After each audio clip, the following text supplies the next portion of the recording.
So then what do clients, you work with a lot of clients. You've been a CMO like 10 times.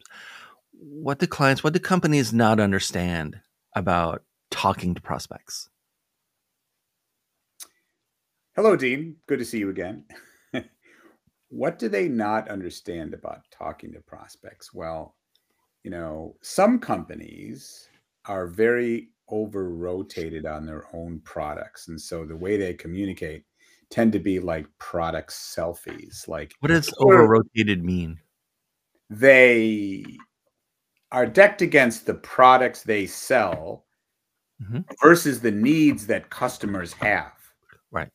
So instead of talking about all the products and features and benefits that you have, it's important when talking to prospects to understand what are their needs?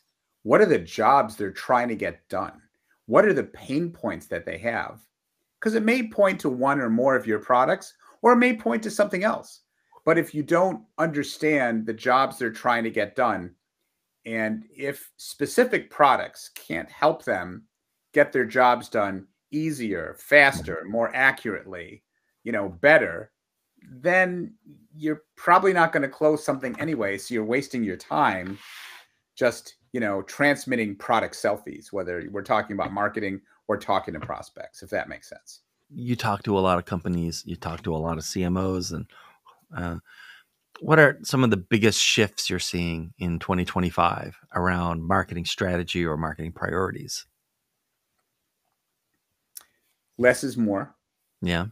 getting more targeted, doing a better job understanding your ideal customer profile and not trying to go after the ocean, not trying to boil the ocean, but being really specific about how your products are remarkable to smaller segments of customers that'll really care because you understand the problems they've faced. You've seen it many, many times. You know how to solve them, and you can have a conversation with them or, transmit a value proposition to them that really makes sense. That's one thing. Another is there more and more interest and value around having intent information to know when prospects are actually in market because they may be a good prospect, just not now. So, you need to nurture prospects until they're ready. And the third thing is marketing isn't just about new prospects and new logos. It should be about creating a remarkable customer experience, whether the CMO has responsibility for that or a chief customer officer. It's really important to understand, assuming you're going after prospects that are a really good fit for you in terms of an ideal customer profile, you want to keep them, you want to retain them, and you want to grow them. And companies' future financial performance is really correlated to once they reach a certain point and they have products and they have customers, your net revenue retention and your advocate customers that bring you new business. If you tie those two together, add those two together, that's a very large part of your future financial performance.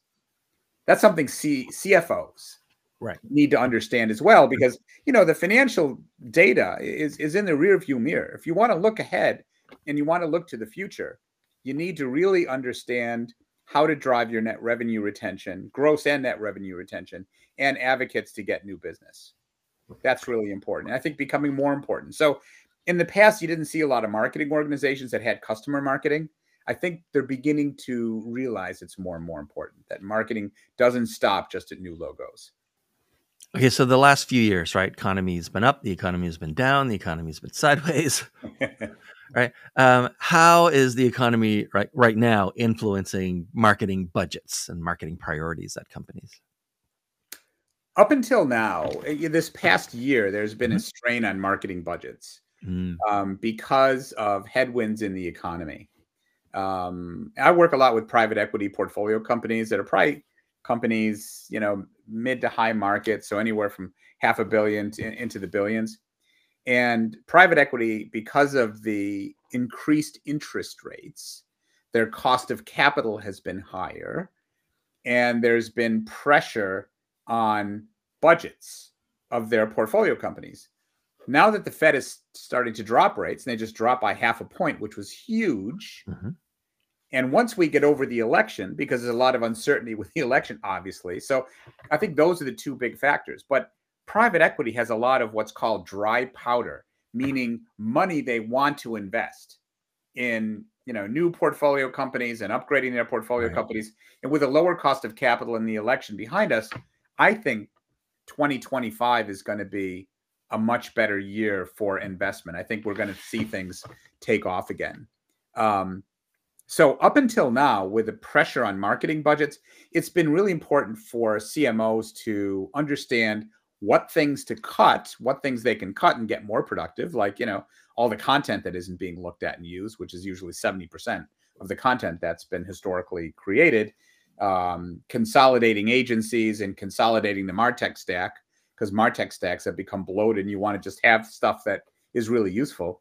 Right. So that stuff you can cut, but the smart ones will also increase their investments in things like customer management and creating a great customer experience, and getting intent information to know when prospects are actually in market. So I think it's been a rebalancing, and obviously there was a rebalancing of trade shows after COVID because nobody traveled, and so you had all those savings, and you had to rebalance that when people started, traveling again and going to trade shows. So I think I'm very bullish on 2025. I think it's going to be a much better year. You talked about tighter budgets, right? Are there any sort of tactics that are delivering or like really good ROI right now? It depends on the company. Mm-hmm. What's often overlooked, especially with SaaS software companies and recurring revenue businesses, are ways to reduce churn. If you can reduce the churn and you understand what's causing it and you can peel that onion back, that's an area marketing hasn't historically been involved in, but is huge because it not only helps your current performance in your current year, but your lifetime value in out years. So that's kind of related to, picking the right customers you're going to keep, or understanding your ideal customer profile, but then understanding the causes of churn, and there'll always be churn with companies moving around, people moving around, all of that. But isolating those causes of churn that are controllable, where you can do something with it, having a really good listening process for customer satisfaction and dissatisfaction, like Net Promoter Score. And, Net Promoter Score has really developed a lot to NPS 3.0, and really understanding what your customers are saying, but also acting on it, and not just focusing on what your NPS number is, but how do you improve it? So those are some areas that can give you a lot of ROI, in addition to becoming more operationally efficient in marketing, with your MarTech stack, with your content, understanding when prospects are in markets, you're not wasting a lot of time marketing to people that aren't ready. So all of those things help productivity, but overall helping productivity and financial performance, you have to think about your customer and the areas that touch them, and how you can make them more, how you can create more advocates and lower churn. Are there any channels or platforms or tools or types of media that you think are going to be just critical in 2025? There are so many. There are thousands of, MarTech and sales tech tools, Yeah. I'll say They're not all going to be critical, though. No, they're not. And, I'm not an expert on which ones are going to be more critical, but I'll tell you something analog. Mm-hmm. With all the digital stuff out there, and everybody's trying to get your digital mind share, is anybody sending like a handwritten note anymore? Or a 3D direct mailer, or things that actually touch people and might create emotions in people? I mean, even a very nice handwritten note, a thank you and gift, something. I don't mean something cutesy. I mean something something real and something felt and something, but that would be my advice for next year. Get human again. I'm not an expert in all the thousands of, MarTech. Obviously you want to have good intent data. You want to have, whether it's 6sense or something else, and you want to know how to use it, and you want to actually not just get the technology, but be able to leverage it. But I think going back to basics, even in B2B, people buy from people, and there's emotional element. And if you can connect with people, the people you want to connect with, I mean, I've done things in the past, 3D direct marketing programs that have created huge returns because they were different. And it's about being different. It's about breaking through. And there's a lot of digital noise to break through these days. So try something different. That would be my advice.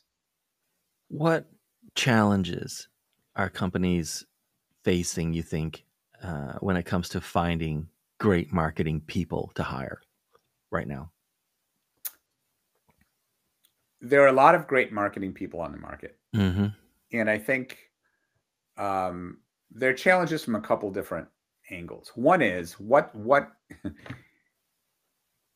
does the CEO think marketing is? And what are the expectations of the CEO?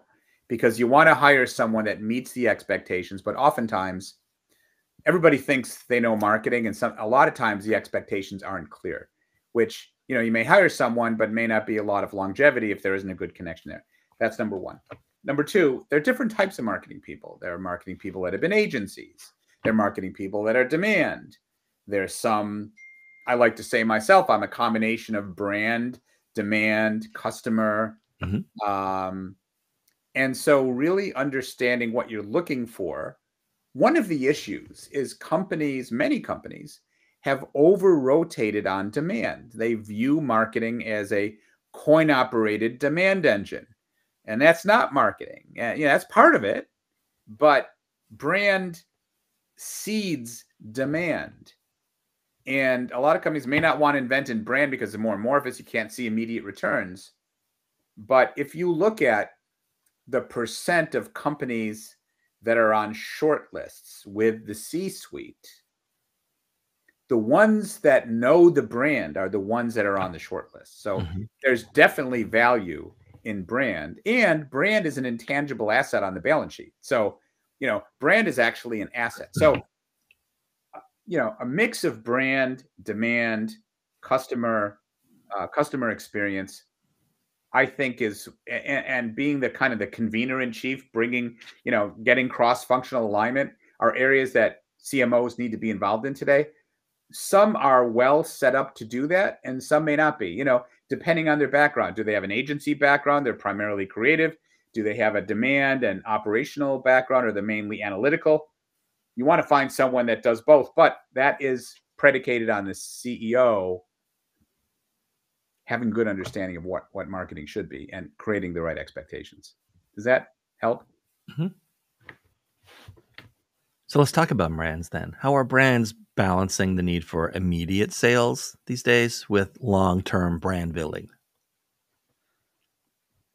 Well, building brands, you generally don't get immediate sales. It's over time. It's longer term investment. You can do brand studies that will tell you, do people know your brand? What's how do they feel about your brand reputation? What do they associate when they hear your name? How much do they engage with you? You can look at all of those things, which will affect your success in sales and your demand success. But putting money into brand and expecting it to come out, in the next couple of quarters is a fool's errand. You really need to understand the long-term implications of the relationship between brand and demand. So you can set up some metrics to help you track that. But expecting immediate results from brand activities could happen, but it's very rare that it will happen. What are some common mistakes you think that companies are making in their marketing strategies lately? Common mistakes. As I mentioned, over-rotating on demand, not considering brand, not considering the customer relationship. marketing only involved in new logos and not involved in upsell, cross-sell, retention, some of those areas.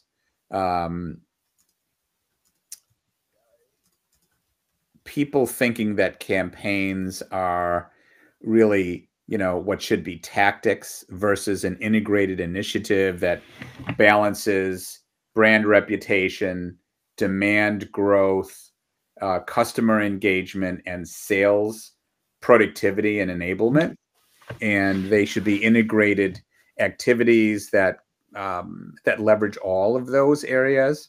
And they should be much longer term, not a quarterly campaign, because one of the mistakes is you change things every quarter. It doesn't give enough time for the campaign to work. So you want to have fewer, bigger, more integrated campaigns that will help you grow your business. That's one area. And your question was, what are some of the mistakes? Or yeah, focusing so much on demand, not focusing on your current customers. A lot of companies have issues with alignment, where marketing, sales, product, and customer success are not aligned, and they need to be. So that really impacts productivity. Actually, companies that are well aligned and stay aligned, according to a study of 400 B2B companies, grow 15% faster and are 19% more profitable. So there's a huge impact of being well aligned and staying well aligned. And not understanding the customer process and what they go through, and really pushing products instead of understanding customer needs and pain points, and bringing in the products that are relevant to the needs and the jobs they're trying to get done at the point where you're having a conversation with the customer and you understand what they're looking for. What do you think is underrated right now, and what's overrated right now? Or they're too focused on or not focused enough? They're too focused on demand, not focused enough on brand, not focused on customer management, not focused on creating a remarkable customer experience, not focused enough on understanding and mitigating the causes of churn, especially for recurring revenue models and SaaS software companies.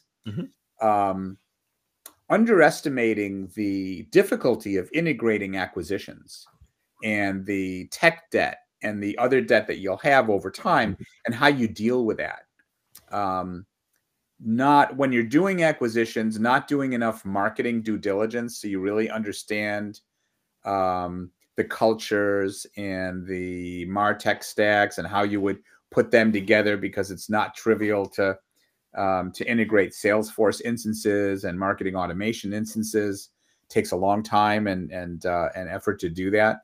And not doing enough customer due diligence before you decide to invest in a company, to understand how customers are going to react to an acquisition. The cultural thing is really often very difficult with M&A.